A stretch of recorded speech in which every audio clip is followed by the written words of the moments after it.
Hey guys, it's Kyle Kruger. I haven't made a update in a while, and as you can see, my bench is very messy, and the camera's up higher now because I got like 20 rolls of tape here, and I got all this tape. So, but I have the camera resting up here on its tripod, just so it's a little higher. Let me adjust so you guys can actually see stuff. Whoa. That should be good, hopefully. Alright, so I've been working pretty hard lately on this stuff. That little red kit, I sold that. I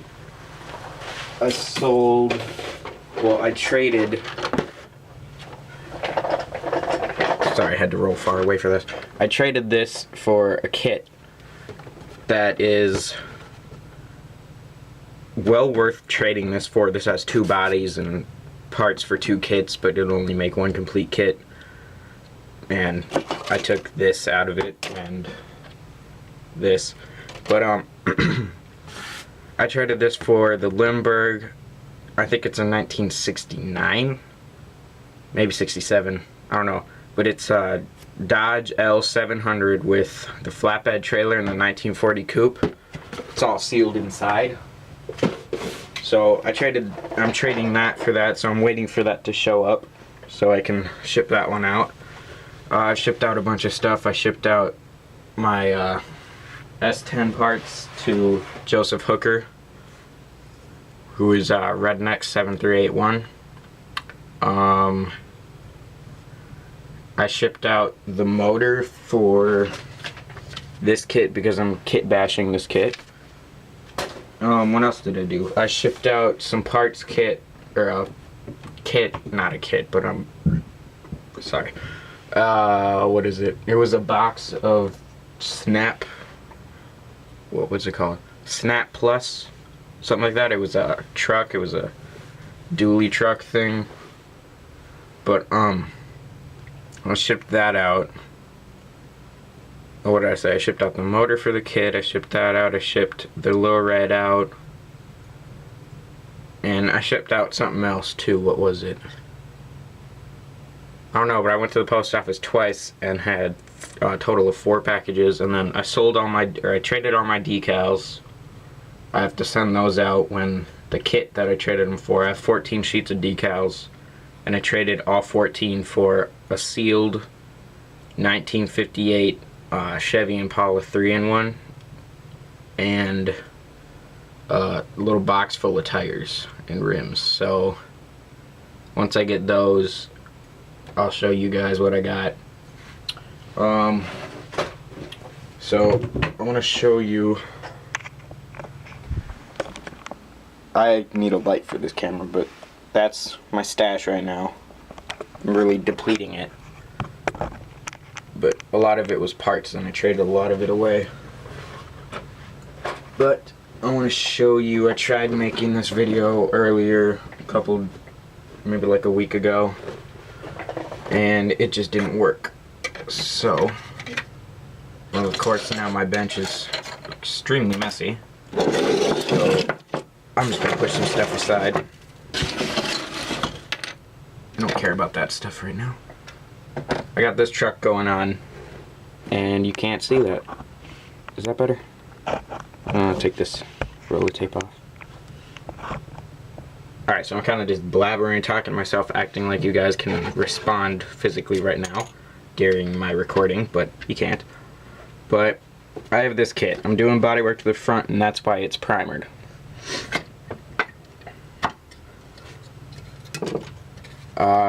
I don't know if you can tell, but my body work is really bad right now, but it's just the first stages.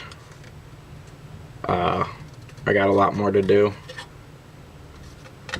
I had to cut out right there so the axle would drop out further. I used the wheels and tires from the 50 olds because I put some different tires on there, and I probably shouldn't be tilting that box because there's a car in there. But I used the wheels and tires for that, and I'm going to paint these up. I think I'm going to go with body color. I'm not sure. and I lowered it down as far as I possibly could. So let me just mock this up a little bit.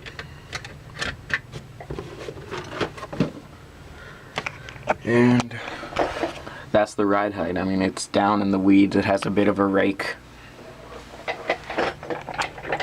Okay, my chair tipped over.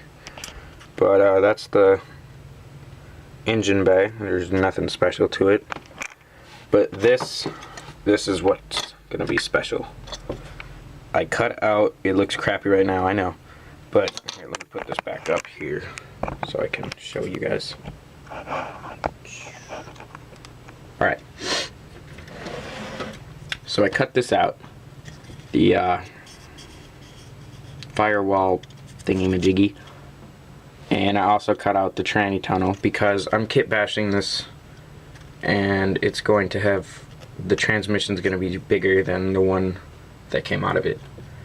I'm putting in the motor from the 2002 Camaro, so I'm putting a Camaro engine in here. So I had to severely modify that, but it looks cool and it'll look a lot better when it's done. Having some troubles right now because I'm not the best scratch builder. That's like the second time I've scratch built something, so my lines aren't all perfectly straight. Okay, so next we're gonna move on to the 1950 olds. First time using decals. I don't have micro set or any of that stuff, but they turned out okay and they're not moving on me. But it was mostly to cover up paint flaws. Okay, so I'm gonna first show you the engine.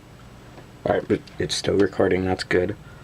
I got it painted in an authentic, I know it's Ford and this is a Oldsmobile, but it's as close as it's gonna get because I don't have green. So it's in a engine color for the 1920s and 1930s Fords. Or 1920s. Oh, it's from the earliest car on to 1931.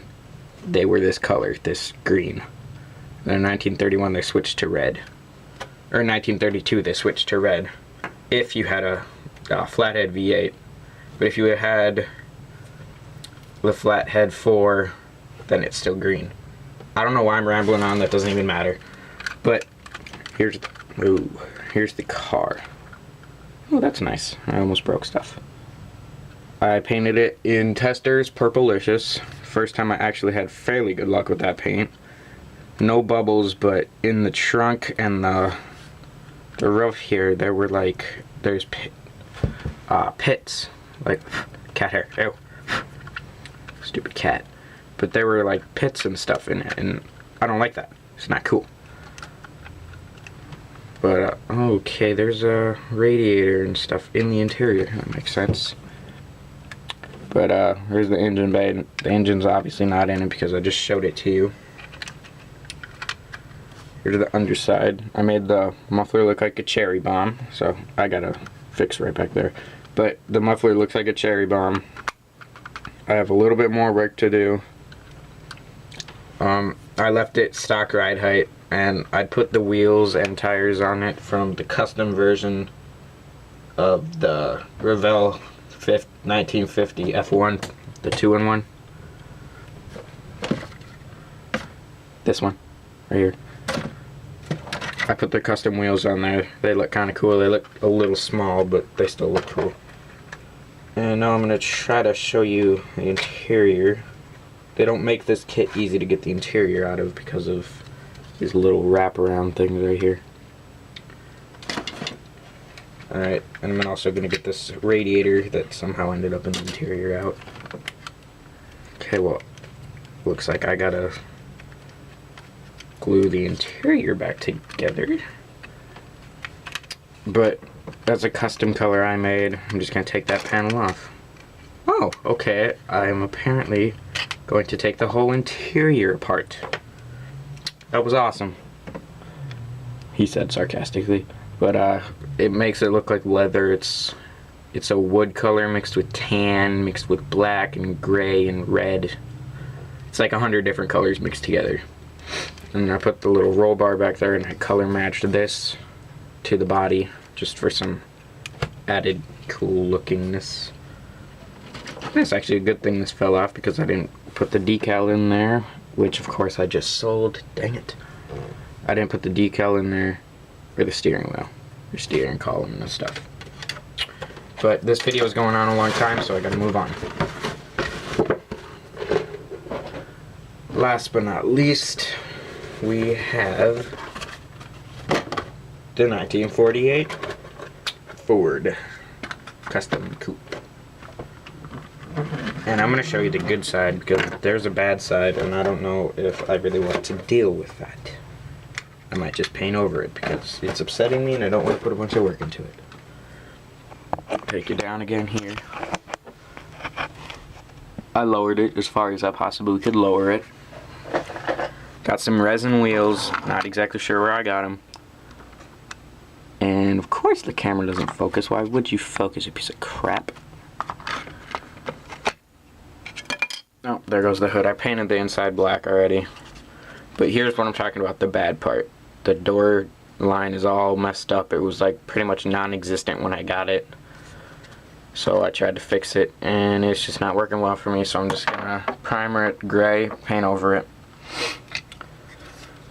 Here's the interior. I got that flocked. I got to paint over it again. I flocked up here really crappily, as you can see. You can see I'll paint through it, but most of that's not going to be seen. I detailed under here. Also looks like crap. Haven't finished it yet. And then this is going to be the color of the car. And it's really shiny and metal flaky. But I've been using my old airbrush, or my new airbrush, because I don't know what pressure to put my old airbrush at. But my new one is just a beginner one where it's, you just put it on a air container thing. But yeah, so okay, let's put that back down and point it at something that isn't space or the ground. And it wants to tip over, so I'm just gonna hold it. Alright. But yeah, that's it for now. Oh, see, that's my old airbrush right here. A Posh VL or HL or something, I don't know, or Porsche or whatever. But I don't know how to use that one yet, so I'm not gonna touch it yet. But yeah, so I gotta send out some money for parts for this truck, and I have a list of stuff. I'm doing a build off with Jesse Fleet. He's on YouTube here. Look him up. His name is Jesse Fleet. His YouTube name is also Jesse Fleet. But I'm gonna do a Mustang build off with him, and I'm doing some kit bashing with 2 kits, and I ordered